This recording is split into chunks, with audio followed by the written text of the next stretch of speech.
তিনটে জমিদার বাড়ি ছিল, কোনো একটা আমি নাম বলছি না কারণ তারা খুব এখনো আছে এবং তারা চলচ্চিত্র জগতের সঙ্গে যুক্ত একটা জমিদার বাড়ি, তাদের পূর্বপুরুষ, তারা অবশ্যই নয়, এখানকার খুব সজ্জন তারা, ভবানীপুরে তাদের বাড়ি আর কি, বনেদি বাড়ি।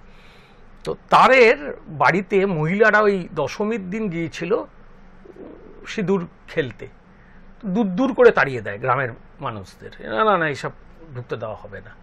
তো মহিলারা এসে পাড়ায় তখন বলে যে আমাদের এরকমভাবে অপমান করে তাড়িয়ে দেওয়া হলো, আমরা মাকে সিঁদুর দিতে পারলাম না। পাড়ায় সঙ্গে সঙ্গে মিটিং বসে যায়, এত বড় অপমান পাড়ার মহিলাদের, আমরা পুজো করব। এই 12 জনের একটা কমিটি তৈরি হয়। আমরা দুর্গা পুজো বলি না, যে মানে বারোয়ারি পুজো, কিন্তু দুর্গা পুজো শুরু হয়নি, হয়েছিল কিন্তু জগদ্ধাত্রী পুজো দিয়ে। আমাদের অনেক একটা কনসেপ্ট আছে যে আমরা দুর্গা পুজো বোধহয় বারোয়ারি, মোটেই নয়, ওটা কিন্তু বিন্দুবাসিনী জগদ্ধাত্রী পুজো, সেটা আজও হচ্ছে গুপ্তিপাড়াতে।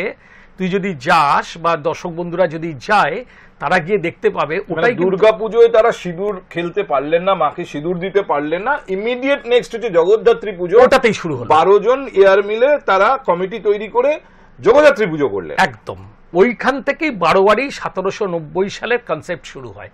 পরে দুর্গা পুজোটা তারা ওখানে দুর্গা পুজো এখনো হয়, মন্দিরও এখনো আছে, কিন্তু আসল পুজোটা কিন্তু বারোয়ারির, যেখান থেকে বারোয়ারি, জগদ্ধাত্রী জগদ্ধাত্রী পুজো কিন্তু।